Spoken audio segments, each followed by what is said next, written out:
एक पुराने बड़े घर की छत पर दो अलग-अलग चींटी राज्यों का बसेरा था।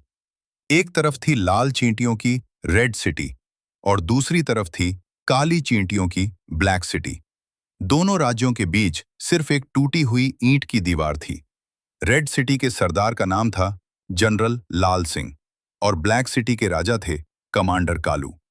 दोनों अपनी अपनी सेना पर बहुत गर्व करते थे। हर दिन दोनों राज्य खाना इकट्ठा करते, अपने बच्चों की देखभाल करते और अपनी अपनी दुनिया में खुश रहते। लेकिन एक दिन ऐसा हुआ जिसने सब कुछ बदल दिया। उस दिन तेज तूफानी हवा चल रही थी। रेड सिटी की चींटियां एक बड़ा ब्रेड का टुकड़ा लेकर जा रही थी। अचानक हवा का जोरदार झोंका आया और वो खाना उड़कर सीधे ब्लैक सिटी में जा गिरा। काली चींटियां तुरंत उस खाने के आसपास जमा हो गईं। तभी लाल चींटियों के सैनिक वहां पहुंचे।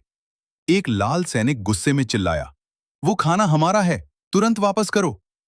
काला सैनिक हंसते हुए बोला, जो ब्लैक सिटी में आ गया वो अब हमारा है।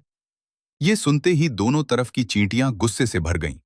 धीरे धीरे बहस बढ़ने लगी। वापस करो, नहीं करेंगे, युद्ध होगा तो युद्ध ही सही। पूरी छत पर तनाव फैल गया।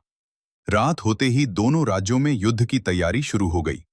रेड सिटी की चींटियां मिर्च पाउडर और तेल की बूंदों से छोटे छोटे बम बना रही थीं। ब्लैक सिटी की सेना पत्थर, सूखे बीज और लकड़ी के टुकड़े जमा कर रही थी। जनरल लाल सिंह ऊंची ईंट पर चढ़कर बोला, कल सूरज निकलते ही हमला होगा। सारी लाल चींटियां जोर से चिल्लाईं, रेड सिटी की जय। उधर कमांडर कालू अपनी सेना से बोला, ब्लैक सिटी कभी नहीं झुकेगी। सारी काली चींटियां जमीन पर पैर मारने लगीं। पूरी छत युद्ध के डर से कांप रही थी।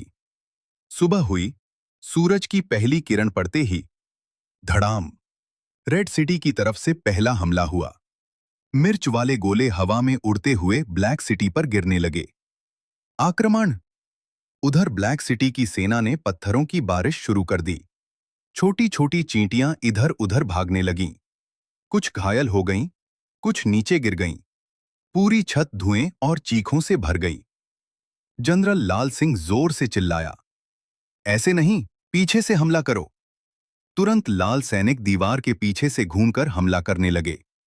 उधर कमांडर कालू बोला, ढक्कन के नीचे छुप जाओ और अचानक वार करो। काली चींटियां अचानक छुप गईं। फिर अचानक बाहर निकलकर उन्होंने रेड सिटी पर हमला कर दिया।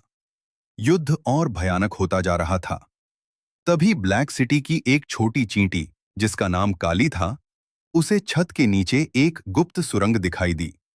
वो धीरे धीरे उस सुरंग से होकर रेड सिटी के पीछे पहुंच गई। लेकिन वहां पहुंचकर वह रुक गई। उसने देखा, कुछ छोटी लाल चींटियां भूखी बैठी थीं। उनके पास खाना नहीं था। एक बच्ची चींटी अपनी मां से कह रही थी, मां, हमें खाना कब मिलेगा? ये देखकर छोटी काली चींटी उदास हो गई। वो धीरे से बोली, क्या हम सिर्फ खाने के लिए लड़ रहे हैं? उधर युद्ध अभी भी जारी था। रेड सिटी की सेना ने तेल की बड़ी बूंद को धक्का दिया। वह बूंद तेजी से ब्लैक सिटी की तरफ लुढ़की और धड़ाम, एक बहुत बड़ा विस्फोट हुआ।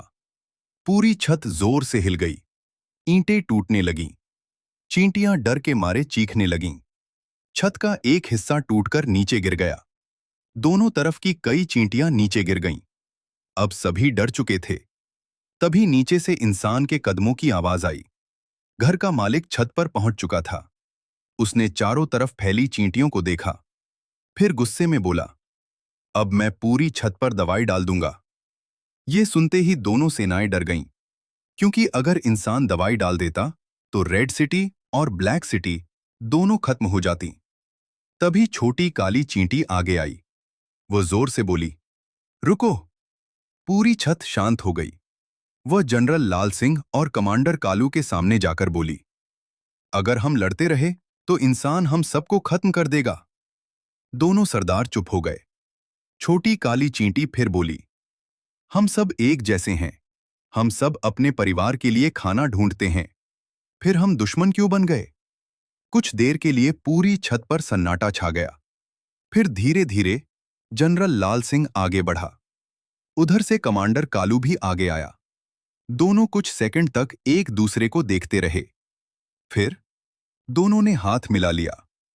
पूरी छत तालियों और खुशी की आवाजों से गूंज उठी। अब रेड सिटी और ब्लैक सिटी दुश्मन नहीं रहे,